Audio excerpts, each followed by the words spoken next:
Hey, how's it going, fam? Thanks for tuning in. This is another episode of Growing Kush with Silky Slim 416. Your friendly neighborhood Kush man.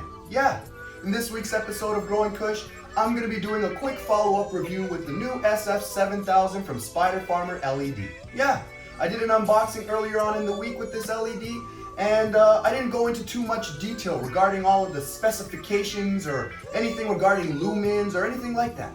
But I'm going to do that this episode, alright? As well, I'm also going to show you alternative setup options that you have with this new LED. So make sure you don't go anywhere, make sure you stay tuned.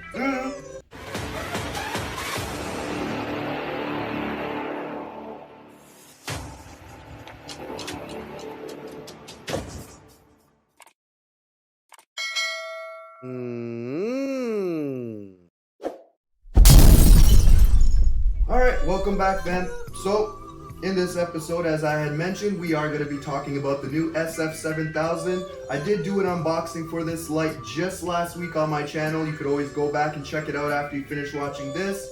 However, in this episode, we're going to be going a little bit more into detail regarding all of the specs with this light. And we're also going to be showing you an alternative for setting up this LED light in your grow tent. For me personally, just to recap, when I actually received this light from Spider Farmer last week, I did the unboxing. It was very quick and simple. It was the LED light inside of the Amazon box, and really the Amazon box is what was adding all of the awkward weight and the size to the package. But once I removed the LED from the Amazon box, I got to admit that the LED package was very small. Reason being is the new SF7000, it actually folds. So, I mean, it was pretty decently sized, and it didn't weigh very much at all. I'm not even going to remove the LED unit from my grow tent. It's very quick and simple. So, yeah, let's just get right into it, alright? Yeah.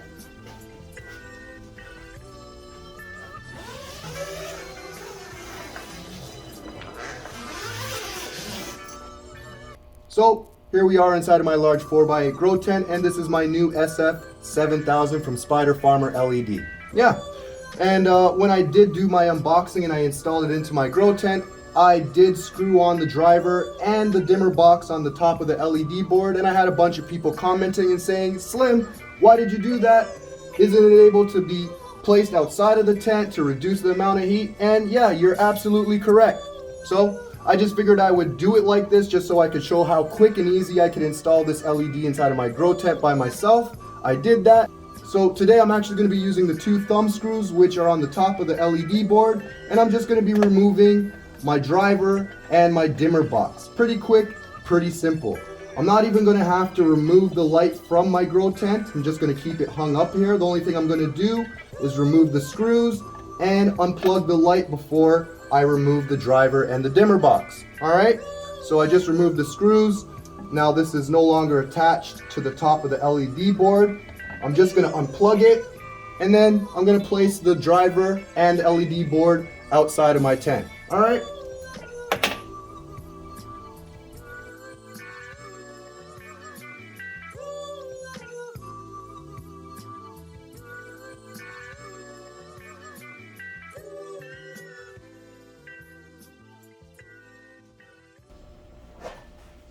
Okay, so as you can see, my LED unit is off. I just removed my driver and my dimmer box from the top of the LED board, and I'm just going to be placing it on the top of my tent just to reduce the amount of heat which it radiates inside of my tent.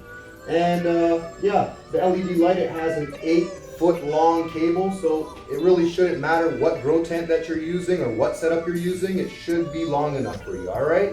So like I said, I'm just going to place this on the outside of my tent on the top, and yeah, hopefully this should cool down the LED, alright?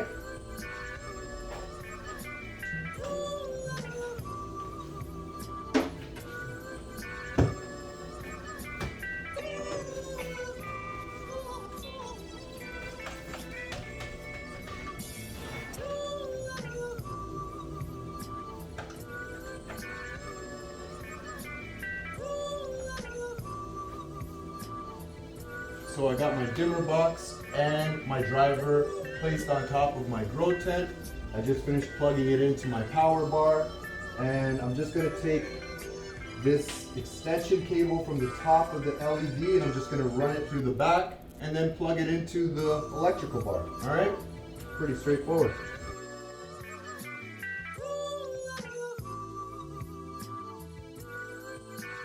All right, so we just finished taking the driver and the dimmer box off the top of the LED board, and since I've done it, I can tell you that the LED board has significantly cooled down. It's not as warm to the touch, and yeah, reduced the amount of wires which are on the top of the board. Looks a lot more cleaner.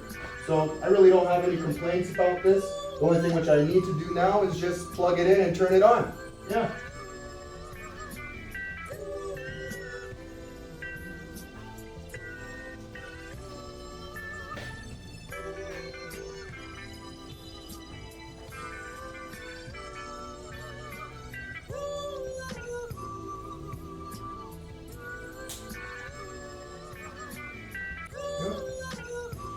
And that's it. That is it. I can tell you this light is magnificent. Whole lot more powerful than the SF4000, and it doesn't have very much size or weight to it, and it's a very clean look. So yeah, overall verdict with the SF7000, it's magnificent. So as you may have noticed, this LED has 4 separate lighting panels which are spread out throughout the LED board, which helps with dispersing the light over a larger area. Spider Farmer says this LED can cover a 6 foot by 6 foot area in veg and a 5 foot by 5 foot space in flower. Yeah.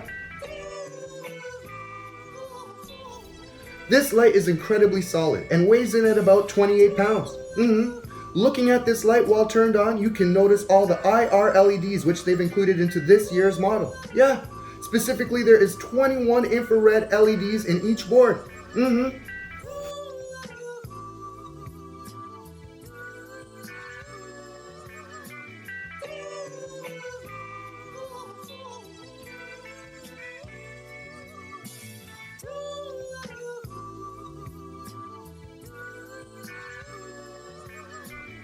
The ability to place the driver outside of my grow tent is a great feature, and it definitely makes it easier for managing the temps inside of my grow tent. Yeah. As well, this light is incredibly bright. Yeah. At a 12-inch height, the par readings at the center of this LED are approximately 1,887. This light pulls 620 watts from the wall at full power and decreases as you dim the light with the dimmer box. Yeah. But I guess the driver on top of the light would be a great feature if you are growing during the winter seasons in a grow tent located in an area such as your garage or your basement. Yeah. Keep your plants nice and warm. After looking at everything, I'm extremely happy to have this LED. This LED can pump out an incredible amount of light within a large area, and it's perfect for every stage of growth. Yeah. Woo! This light is bright as hell. Let me tell you something. If you're in the market for a high quality budget LED light, make sure you go down below to my description box and you find the Amazon links to Spider Farmer LED. And don't forget to use my promo code SilkySlim416 and save yourself some dollars, fam. Yeah.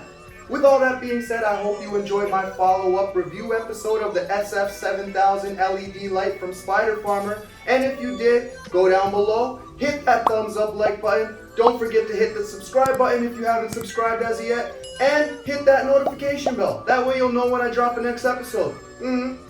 With all that being said, this has been another episode of Growing Kush with Silky Slim 416. Yeah, I'll see y'all next time.